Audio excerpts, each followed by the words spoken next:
ہدیہ کرتی جاؤ کہ اگر کوئی حاجت دل میں ہو، چاہتے ہیں کہ وہ بر آئے،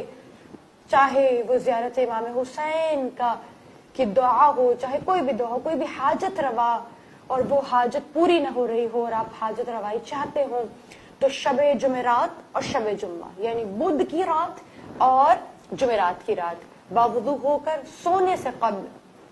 سونے سے کچھ پہلے، اور بعض علماء کہتے ہیں نماز مغربین کے بعد، اور بہت سے علماء کہتے ہیں سونے سے کچھ پہلے، اس انداز میں ہے کہ 2 رکعت نماز پڑھتے ہیں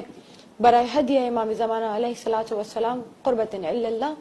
اور پھر اس انداز سے نماز ادا کرنی ہے کہ دونوں رکعت میں سورہ فاتحہ کے بعد پہلی رکعت میں سورہ نصر اور دوسری رکعت میں سورہ کافرون۔ بہت سے لوگ اسے اس نماز سے بھی ملاتے ہیں جس میں سورہ فاتحہ میں ایاک نعبد و ایاک نستعین کو 100 مرتبہ پڑھا جاتا ہے، مگر یہ وہ نماز نہیں ہے، یہ مختلف نماز ہے، اسے شب جمعہ پڑھا جاتا ہے، جبکہ اسے شب جمعرات اور شب جمعہ اس انداز سے پڑھنا ہے کہ سورہ فاتحہ دونوں رکعت میں پڑھنے کے بعد پہلی رکعت میں سورہ نصر اور دوسری رکعت میں سورہ کافرون پڑھنی ہے، اور اس کے بعد جب نماز تمام کر جائیں تو تسبیح جناب فاطمہ اور 100 مرتبہ صلوات کے بعد اگر مرد ہیں تو سر برہنہ اور پا برہنہ آسمان کے نیچے جا کر، اور اگر خواتین ہیں تو سر ڈھک کر اور پا برہنہ آسمان کے نیچے جا کر اس انداز سے پڑھنا ہے کہ 595 مرتبہ یعنی 595 ٹائمز یا حجت القائم یا حجت القائم کا ورد کرنا ہے۔ پھر عرض کر دیتی ہوں، یا حجت القائم کا ورد 595 ٹائمز کرنا ہے، اور پھر جائے نماز کی جانب جا کر سجدے کی حالت میں جا کر یا صاحب الزمان ادرکنی ولا تہلکنی، یا صاحب الزمان عجل اللہ تعالی فرجک ادرکنی ولا تہلکنی، یا صاحب الزمان عجل اللہ تعالی فرجک ادرکنی ولا تہلکنی 70 مرتبہ سجدے میں کہنا ہے، اور سجدے میں ہی اپنی حاجت طلب کرنی ہے، اور پھر اٹھ کر یا محمد یا علی یا فاطمہ یا حسن یا علی یا مہدی یا آخر الزمان ادرکنی، اور ان تمام ہستیوں کا واسطہ دے کر اپنی دعا پھر مانگنی ہے۔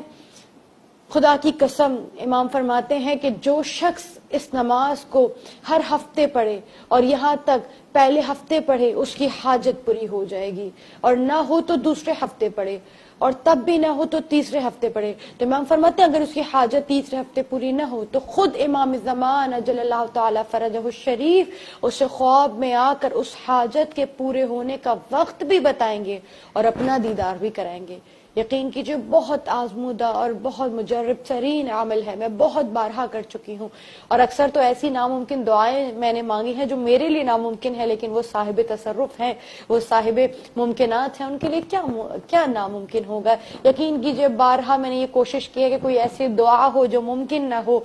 اور وہ دعا پوری نہ ہو سکے تاکہ میں دیدار امام کر لوں، تاکہ وہ چوتھا ہفتہ آئے اور مجھے امام کا دیدار ہو جائے۔ لیکن یقین کریں دوسرا ہفتہ آتا ہے، کبھی پہلے ہفتے دعا قبول ہو جاتی ہے، کبھی دوسرا ہفتہ مکمل نہیں ہوتا اور دعا قبول ہو جاتی ہے۔ بہت مجرب ترین عمل ہے۔ میں چاہتی ہوں آپ تمام یہ عمل کریں اور اپنی تمام تر دعاؤں کو بجائے اس کے کہ بیکار کے عاملوں کے بعد باباؤں کے پاس، اور ایسے لوگ جو کہتے ہیں کہ ہمارے پاس آئیے، ہم علم نجوم رکھتے ہیں، ہم آپ کے تمام تر کام پورے کروا دیں گے، خدا را ایسے لوگوں کا رخ نہ کیجیے جن کے پاس اہل بیت علیہ السلام کے در کے جیسی نعمت ہو۔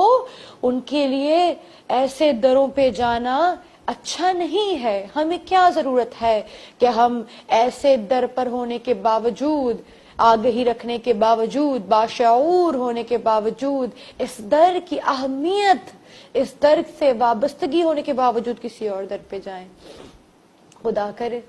وہ جلد وہ ساعت قریب ہو جب آپ اور ہم دیدار امام زمان کر سکیں، وہ وقت قریب ہو کہ جب ہم حرم امام حسین میں موجود ہوں اور کہیں مولا جب تک آپ کا دیدار نہ ہو میں واپس نہیں جاؤں گی، مولا آپ کو سلام عرض کرتی ہوں جواب لیے بغیر واپس نہیں جاؤں گی۔ یقین کیجئے،